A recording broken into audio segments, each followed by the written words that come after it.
여러분 안녕하십니까? 안교 교과 2기 대쟁투에서 제10과를 저희들이 다루도록 하겠습니다. 제목은 강신술의 실체입니다. 각 소지별로 살펴보겠습니다. 일요일 강신술의 치명적인 결과, 월요일 구약이 말하는 죽음, 화요일 신약이 말하는 죽음, 수요일 마지막 때의 강신술, 그리고 목요일 마지막 때의 강신술 두 번째 시간이 되겠습니다.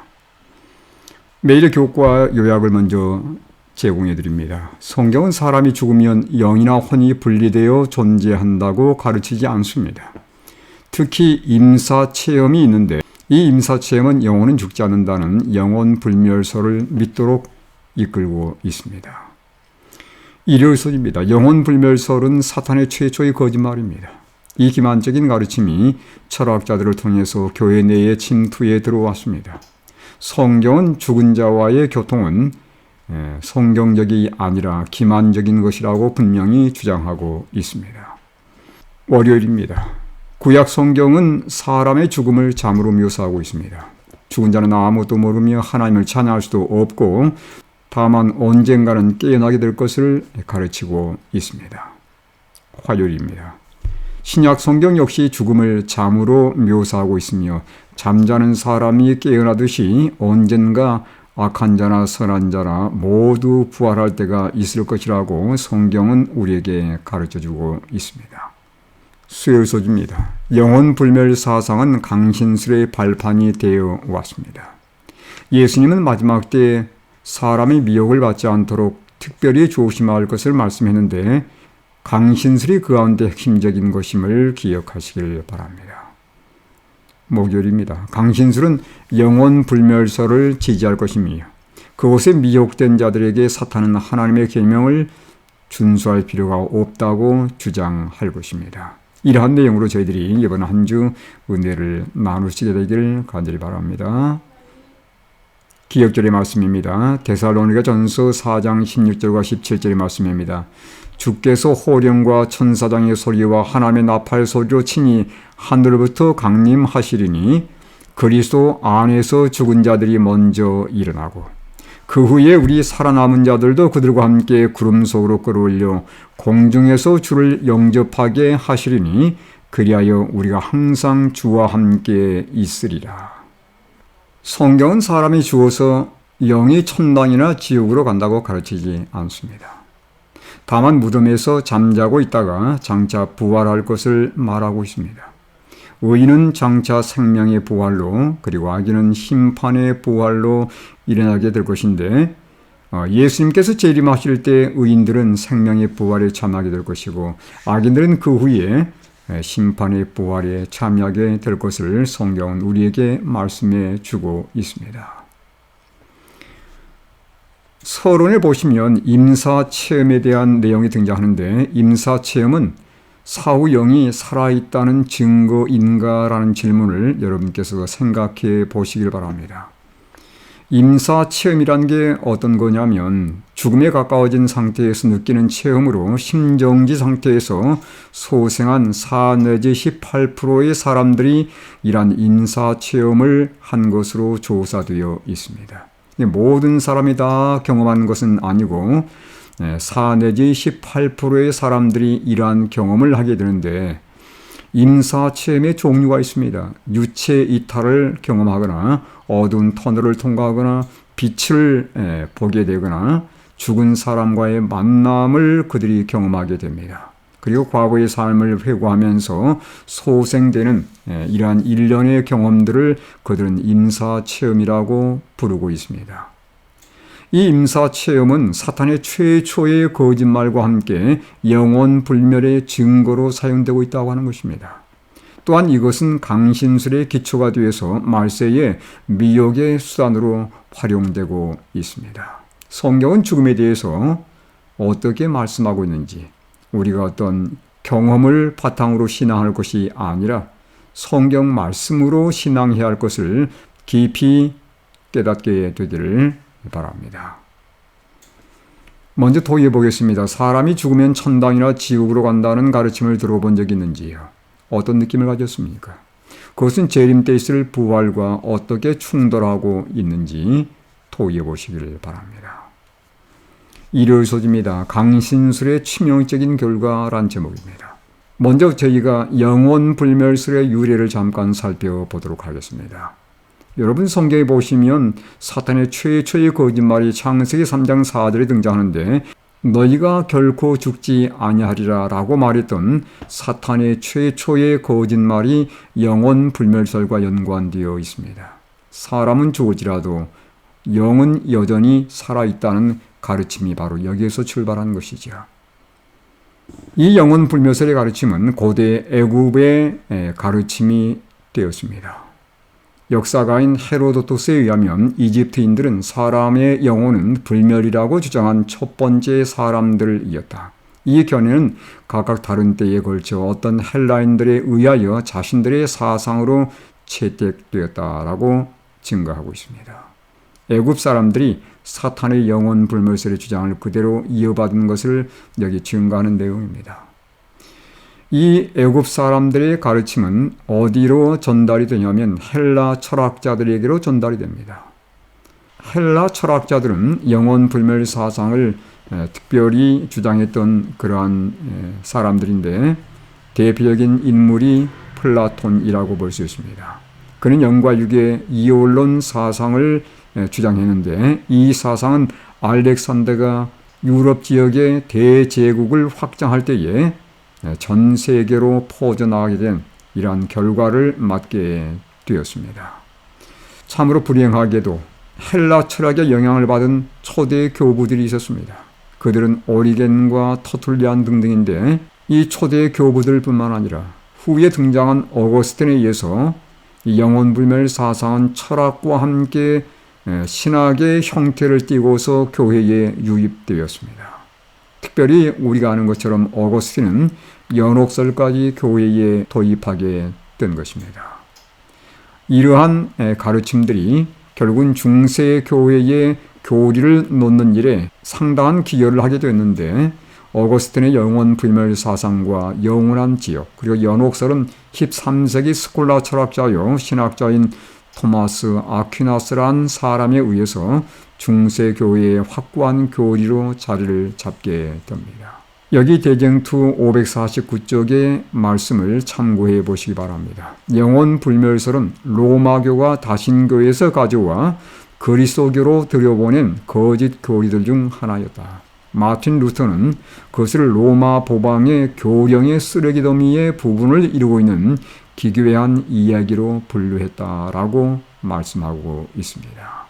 여러분 이 말씀을 보시면 영혼불멸설은 로마교를 통해서 후에 개신교로 유입된 것을 볼 수 있습니다. 그런데 영혼불멸 사상을 개신교에 아주 지대하게 영향을 미친 사람이 있습니다. 그는 바로 종교개혁자인 칼뱅이라는 사람입니다. 여기 저항 칼뱅의 기독교 강요 1권 192쪽의 그 내용을 참고해 보겠습니다. 이교도 철학자들로부터 영혼의 정의를 구하는 것은 어리석은 일일 것이다. 그들 가운데 거의 예외적인 한 사람인 플라톤은 영혼은 불멸의 본질이라고 바르게 단언했다. 다시 말하면 플라톤의 영혼 불멸 사상은 올바른 것이라는 주장입니다. 이 주장이 신학의 옷을 입고서 교회 안에 영입되게 되었고 그래서 온 개신교들이 이 주장을 그대로 믿는 하나의 교리로 발전되게 되는 것을 보게 됩니다. 영혼 불멸에 대한 오해를 가져오는 성경절들이 있습니다. 마태복음 10장 28절에 보면 몸은 죽여도 영혼은 능히 죽이지 못하는 자들을 두려워하지 말고 오직 몸과 영혼을 능히 지옥에 멸하실 수 있는 이를 두려워하라. 예수님께서 하신 말씀입니다. 제자들을 선교지에 내보내시면서 예수님께서 이 말씀을 특별히 주셨는데 많은 교인들이 이 성경 구절을 몸은 죽어도 영혼은 죽지 않는 것으로 오해하고 있습니다. 영혼은 죽지 않는다는 영혼 불멸설의 가르침은 강신술의 발판입니다. 사탄은 장차 세상을 강신술의 미혹으로 사로잡기 위해서 여러 경로들, 특별히 미디어를 통해서 영혼 불멸설을 온 세상에 뻗드릴 것입니다. 죽은 자와 산 사람의 교통은 정말 가능한 것입니까? 성경에서 우리가 그 내용을 살펴보도록 하겠습니다. 먼저 전도서 9장 5절의 말씀입니다. 산 자들은 죽을 줄을 알되 죽은 자들은 아무것도 모르며. 여러분, 여기 분명히 성경은 뭐라고 말씀하고 있습니까? 죽은 자들은 아무것도 모른다고 분명히 말씀해주고 있습니다.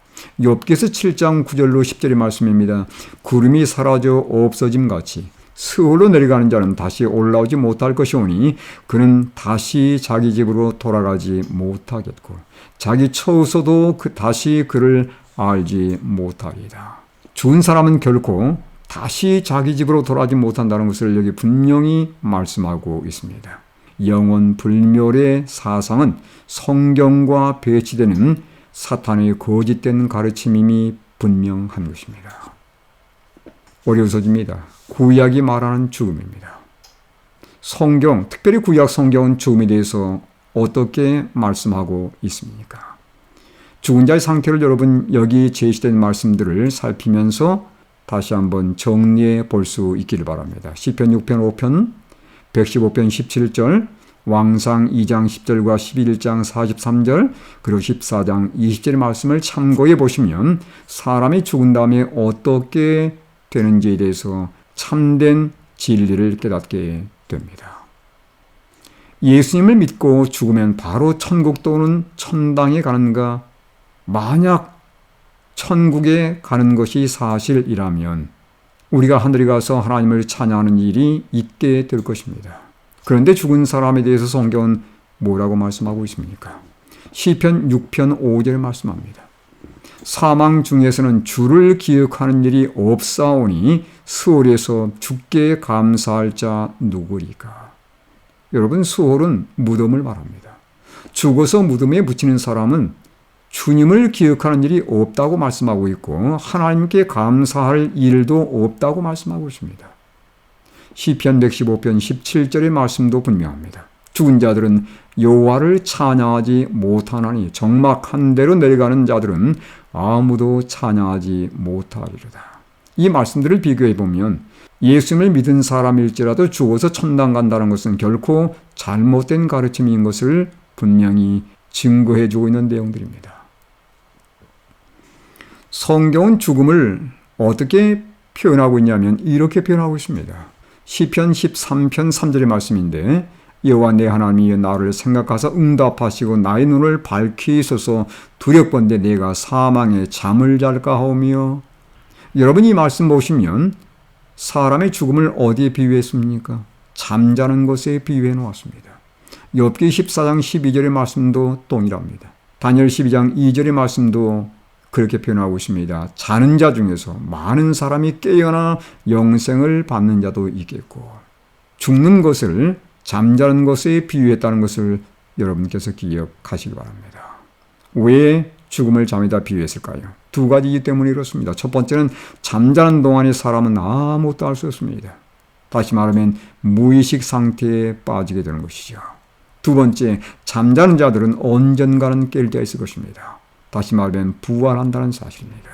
예수님을 믿고 죽은 자는 생명의 부활로, 예수를 믿지 않고 죽은 자들은 심판의 부활로 깨어날 것을 예수님께서 분명히 요한복음 5장 28절로 29절에 증거해 주셨습니다. 결론입니다. 구약은 결코 영원 불멸을 지지하지 않는다는 것입니다. 구약 성경은 죽음은 잠자는 것으로 비유했고 죽음은 아무것도 모르는 무의식 상태이기 때문에, 그리고 언젠가는 잠에서 깨어날 것이기 때문에 잠에다 비유했다는 것을 여러분 기억하시길 바랍니다. 이 진리를 우리가 알지 못하게 되면 사탄의 미혹에 빠져서 진리를 등질 수밖에 없게 된다는 것을 우리가 기억해야 할 것입니다. 대경투 559쪽에서 560쪽의 말씀을 제가 읽어드립니다. 많은 사람들은 사랑하는 친척이나 친구들의 모양으로 나타나서 가장 위험한 이단설을 주장하는 악마의 영들과 대결하게 될 것이다. 이 영들은 가장 부드러운 우리의 동정심에 호소하며 그들의 주장을 지지하기 위하여 이적들을 행할 것이다. 우리는 죽은 자는 아무것도 모르므로 이렇게 나타나는 것은 악마의 영이라는 성경의 진리를 가지고 그들을 대항할 준비를 갖추어야 한다. 죽은 친구를 만났다거나 죽은 가족을 만났다는 이러한 가르침들은 결코 성경적인 가르침이 아님을 기억하시기 바랍니다. 그것은 사탄이 그렇게 가장해서 나타나는 것이고 그 죽은 사람 모습으로 나타나서 거짓된 가르침을 소개하기 위한 것이라는 것을 이 영감의 말씀에서 다시 한번 새롭게 깨닫게 되기를 간절히 바랍니다. 화요일소지입니다. 신약이 말하는 죽음. 신약은 죽음을 어떻게 표현하고 있습니까? 역시 신약도 죽음은 잠이라고 분명히 표현하고 있습니다. 요한복음 11장 11절 14절의 내용을 보면 나사로가 죽었습니다. 근데 예수님께서 그 나사로의 죽음을 어떻게 표현하고 있냐면 잠자는 것으로 표현하고 있는 것이에요. 신약 성경 역시 죽음을 잠으로 비유하는데 이 잠으로 비유하는 내용이 53회에 등장합니다. 왜 잠으로 비유했는가? 첫 번째는 무의식 상태이기 때문에 잠으로 비유했고 두 번째는 언젠가는 깰 때가 있기 때문이라고 하는 것입니다. 나사로는 부활했습니다. 그는 무덤에 있는 동안에 천국이나 지옥을 다녀왔다는 사후 경험에 대해서는 이런 반구하지 않았습니다. 그 말은 무슨 의미입니까? 깨어나기까지 그는 무의식 상태에서 잠자고 있었음을 우리에게 분명히 증거해주고 있습니다. 죽음에서 깰 때는 언제인가? 여러분, 성경의 종교는 부활의 종교입니다. 예수님께서 부활하셨어요. 그래서 그분께서 이 인생들이 장차 경험하게 될 부활에 대한 보장이 되셨습니다. 여기 고린도전서 15장 20절의 말씀을 읽겠습니다. 그러나 이제 그리스도께서 죽은 자 가운데서 다시 살아나사 잠자는 자들의 첫 열매가 되셨도다. 예수님께서 부활하신 것처럼 예수님을 믿거나 믿지 않거나 온 땅의 사람들이 부활할 것을 성경은 분명히 우리에게 말씀해 주고 있습니다. 예수님을 믿고 죽은 자들은 생명의 부활로 부활할 것이고 예수님을 믿지 않고 죽은 자들은 심판의 부활로 부활하게 될 것입니다. 부활의 종류 다르고 부활의 시간대가 전혀 다른 것이에요. 그러나 분명히 우리가 기억할 것은 언젠가는 분명히 부활이 있다는 사실을 잊지 않기를 간절히 바랍니다. 영원 불멸의 가르침, 사람이 죽으면 바로 천당에 간다는 가르침은 예수님께서 우리에게 말씀하신 부활을 반대하기 위해서 만들어내는 사단의 걸작품이라고 보시면 틀림없습니다. 이미 말씀드렸지만 요한복음 5장 28절과 29절에 보면 두 종류의 부활이 소개되어 있습니다. 이를 놀랍게 여기지 말라. 무덤 속에 있는 자가 다 그의 음성을 들을 때가 오나니 선한 일을 행한 자는 생명의 부활로 악한 일을 행한 자는 심판의 부활로 나오리라. 생명의 부활은 언제 있을 것인가? 데살로니가전서 4장 15절로 17절에 참고해 보시기 바랍니다. 재림 때 있을 의인들의 부활이 생명의 부활이고 심판의 부활은 예수님의 재림 때 천년기가 시작되면서 천년이 마친 이후에 천년기 마지막 때에 새 예루살렘 성이 이 땅에 내려오게 될 때에 악인들의 부활이 있을 것을 성경은 우리에게 증거하고 있는데 계시록 20장 12절로 15절의 말씀을 참고하시기 바랍니다. 그들은 심판의 부활을 경험할 것입니다. 다시 말하면 왜 내가 구원받지 못했는지 그 모든 것에 대한 이유를 그들이 깨닫게 될 것입니다.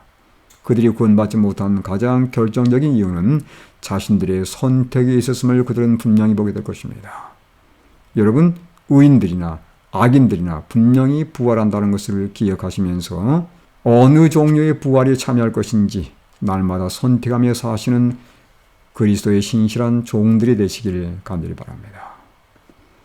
수요일 소지의 내용과 목요일 소지의 내용은 마지막 때의 강신술을 첫 번째와 두 번째 시간이기 때문에 함께 연결해서 살펴보도록 하겠습니다. 먼저 강신술에 대해서 잠깐 살펴보도록 하겠습니다. 여러분, 강신술이 무엇입니까? 이렇게 정의를 좀 내려봅니다. 사람은 육체와 영혼으로 구성되어 있어서 육체가 소멸해도 영혼은 존재하기 때문에 현세 인간이 죽은 사람의 영혼과 교신할 수 있다는 사상 및 신앙을 강신술이라고 하는 것입니다.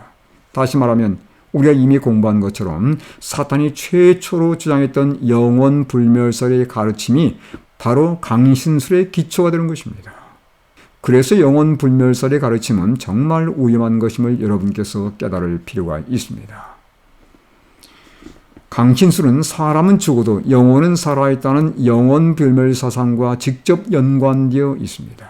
사람이 죽으면 몸에서 영이 분리되어 나온다는 영원 불멸의 가르침은 결코 성경의 가르침이 아닙니다. 따라서 죽은 사람과의 만남을 어떤 분이 고백한다면 또 주장한다면 그것은 죽은 사람과의 만남이 아닙니다. 그것은 악한 영들과의 만남임을 여러분께서 기억하셔야 됩니다. 요즘 저희가 TV를 보거나 또 유튜브를 보시게 되면 AI를 통해서 죽은 사람과의 만남에 대해서 소개하는 내용들이 등장하는데 이건 정말 위험합니다. 이 기술은 영원 불멸 사상을 부추기는 그러한 기술들이에요. 저는 분명히 사탄이 그 뒤에 역사하고 있다고 믿습니다. 여러분 결코 그것을 사실로 받아들이면 안 됩니다. AI 기술을 통해서 사탄은 우리에게 뭘 계속해서 증가하고 있냐면 영혼은 살아있다는 그런 영원 불멸 사상을 계속해서 주입하고 있는 것이에요. 여러분 정말 조심하셔야 됩니다. 여기 대정투 551쪽에서 552쪽의 말씀을 여러분 참고해 보시면서 영원 불멸설이 왜 위험한지를 잠깐 살펴보겠습니다.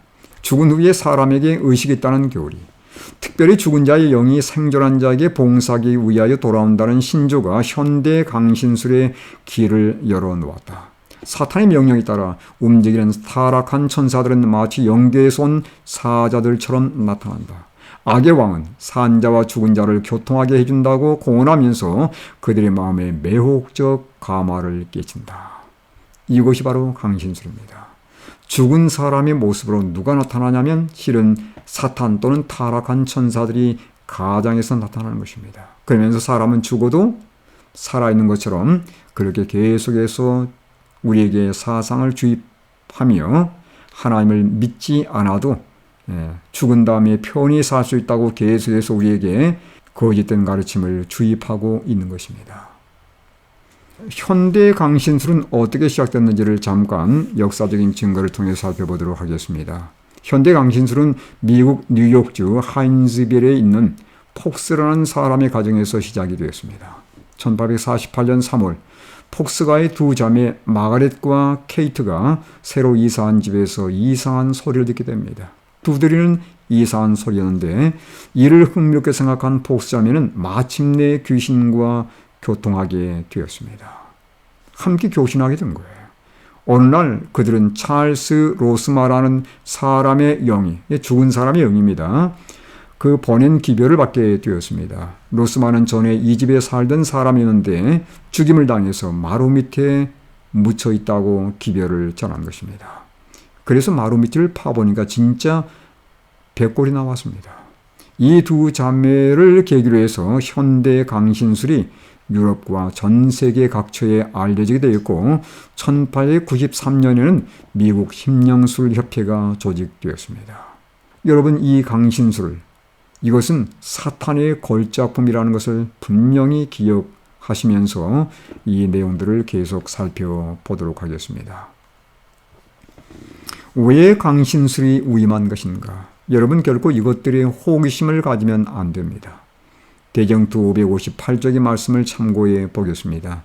강신술의 기만적 능력과 장차 그 영향이 미칠 위험에 대하여 올바르게 인식하고 있는 사람은 별로 없다. 많은 사람은 단순히 그들의 호기심을 만족시키기 위하여 강신술과 장난한다. 그러나 그들이 일단 권유를 받아 그들의 마음을 사탄의 지시에 굴복하게 되면 그는 그들을 사로잡는다. 그리하면 그들의 힘으로 그 유혹에서 벗어나는 것은 불가능하다. 여러분 왜 위험합니까? 일단 우리가 호기심 때문에 이 강신술에 관심을 갖게 되면 결국 여기에서 우리 자신의 힘으로는 절대 빠져나갈 수 없다고 하는 것입니다. 그래서 여러분 죽은 사람과의 대화, 죽은 사람과의 만남, 이런 것들에 호기심을 가져서는 절대 안 됩니다. 유튜브나 또는 TV를 통해서 이런 것들에 깊은 관심을 기울이게 될 때 나도 모르게 사탄의 세력하에 분명히 점령당하게 된다는 것입니다. 예수님께서 미혹에 대해서 우리에게 경고해 주셨는데 예수님은 마태복음 24장에서 마지막 때의 사건과 징조를 얘기하시면서 우리에게 이렇게 경고해 주셨습니다. 24장 5절을 보면 나는 그리스도로 하여 많은 사람을 미혹하리라. 이런 사람을 특별히 조심할 것이고 24장 11절 거짓 선자가 많이 일어나 많은 사람을 미혹하겠으며 24장 24절입니다. 큰 표적과 기사를 보여서 할 수만 있으면 택하신 자들도 미혹할 것이라고 말씀했습니다. 하나님의 말씀대로 사는 마지막 백성들도 분명히 미혹당할 수 있다고 하는 것입니다. 호기심을 가지고 하나님 말씀에 의지하기보다는 이런 놀라운 이적들을 우리가 의지하게 될 때에 얼마든지 미혹당할 수 있다는 것입니다. 특별히 마지막 때 많은 사람들이 어디에 미혹을 당할 것인가? 치유의 이적에 의해서 미혹당하게 될 것입니다. 여기 의료 봉사 87쪽과 88쪽의 말씀입니다. 사탄은 할 수만 있으면 택한 자라도 미혹하기 위하여 나타날 것이다. 그는 그리스도라고 주장하며 위대한 의료 선교사인 채 하며 나타난다.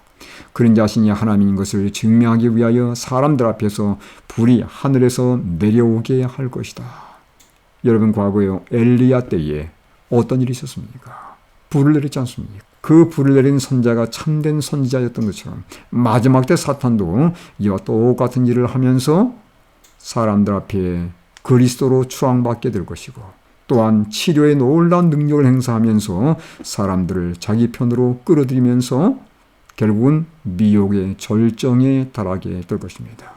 밑에 있는 말씀도 보겠습니다. 선지자 왕 210쪽의 말씀입니다. 거의 모든 형태의 강신술의 주창자들은 병 고치는 능력을 가졌다고 주장한다. 그들은 이 능력을 전기와 최면술과 소위 교감적 요법 또는 인간의 마음속에 있는 잠재력에서 기인한다고 주장한다.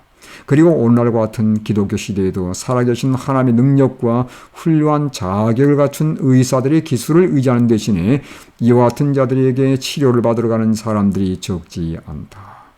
세상의 의술에 의해서 불치병 또는 난치병으로 이렇게 선고를 받게 되면 병을 날 길이 없는 것입니다. 그래서 자녀들이나 부모들이 병을 고치기 위해서 결국은 이런 사람들을 의지할 수 있게 되는 거예요. 여러분, 이건 정말 위험한 것입니다. 이 강신술의 주장자들이 병 고치는 능력으로 많은 사람들을 흑암의 길로 이끌어 갈 것입니다. 강신술은 마지막 때의 치유의 이적뿐만이 아닙니다.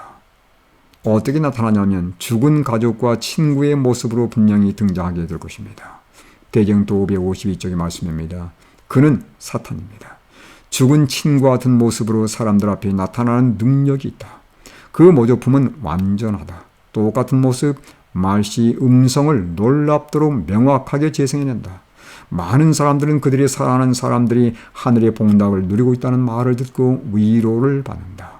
그들은 위험을 조금도 깨닫지 못하고 미혹하게 하는 영과 귀신의 가르침에 귀를 기울인다.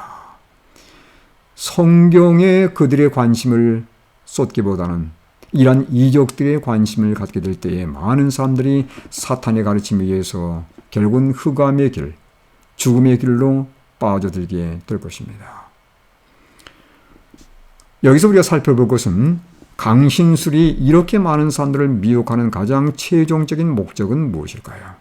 요한계시록 13장 13절로 14절의 말씀을 참고하시 바랍니다. 강신술을 통해서 이적을 행함으로 결국은 어떤 일을 일으킬 것인가? 사람들을 미혹해서 짐승의 우상을 세우도록 할 것이라고 분명히 말씀하고 있습니다. 짐승의 우상이 무엇일까요? 짐승의 우상이란 로마 교회를 닮은 것을 말합니다. 요한계시록 13장 1절부터 보면 첫 번째 짐승은 바로 로마 교회를 말합니다. 타락한 미국의 개신교가 로마 교회의 조직체를 담게 될 것에 대한 언급이에요. 강신술의 이적을 통해서 이러한 일이 성취될 것입니다. 이렇게 함으로 일반 개신교와 로마 교회가 다시 연합되는 경험을 하게 될 것이고, 타락한 개신교가 로마 교회의 시녀 역할을 하게 될 것입니다. 그리고서는 마지막 때 사람들로 하여금 하나님의 계명이 아닌 사람의 전통을 지키게 할 것입니다. 그것이 바로 뭐냐면 일요일 휴업령이 되는 것입니다. 대경투 588쪽의 말씀입니다. 미국의 개신교도들은 솔선하여 강신술과 손을 잡기 위하여 시면을 넘어 그들의 손을 내밀고, 또 그들은 큰 구렁텅이를 넘어서 로마 교회의 세력과 악수하기 위하여 손을 뻗칠 것이다. 그와 같은 삼중연합의 세력 아래 이 나라는 양심의 권리를 유린하는 일에 로마의 발자취를 따르게 될 것이다. 정리하면 이렇습니다. 여기 차트를 보시면 강신술이 있고 개신교가 있고 가톨릭이 있습니다. 강신술과 개신교가 어떻게 연합되는가? 영원불멸 사상으로 연합이 될 것입니다. 개신교와 가톨릭이 어떻게 연합될 것인가? 이율 신성성을 통해서 연합이 될 것입니다. 이렇게 해서 세 세력이 완전 연합함으로 마지막 때에 무엇을 강요하냐면 거짓된 신앙을 강제할 것입니다. 그것이 바로 뭐냐면 일요일 법령이면서 창조주를 기념하는 안식일을 온전히 반대하는 운동을 전개하게 될 것입니다. 강신술이 어떤 놀라운 역할을 벌이냐면 하나님의 계명은 지키지 않아도 된다는 그런 가르침으로 발전되게 될 것입니다.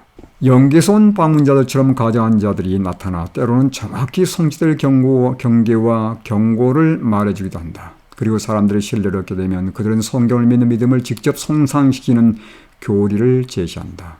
하나님의 율법은 무시되고 은혜의 성령은 멸시당하고 언약의 보혈은 거룩하지 못한 것으로 간주된다.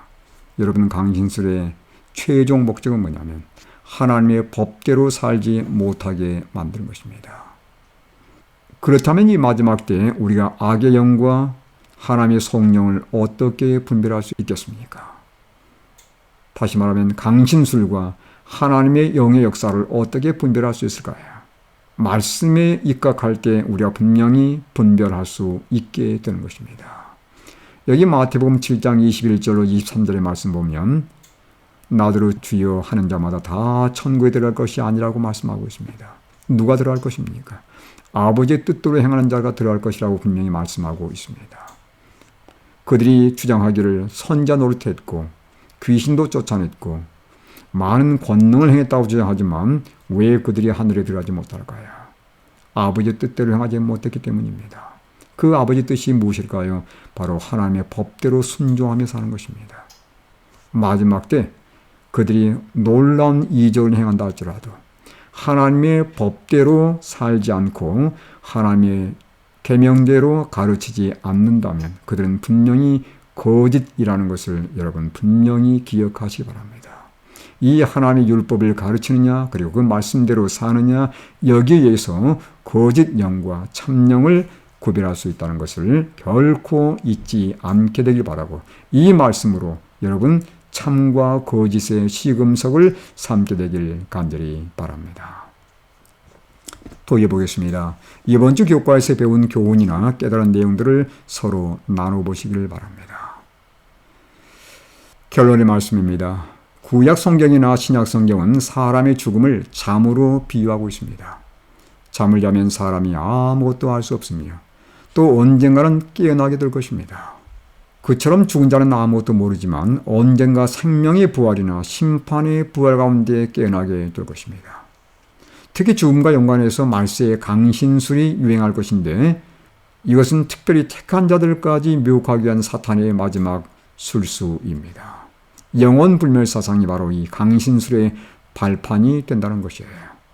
강신술에 미혹된 자들은 결국 하나님의 계명을 무시하게 될 것이며 흑암 속에서 결국은 사망의 늪에 빠지게 될 것입니다.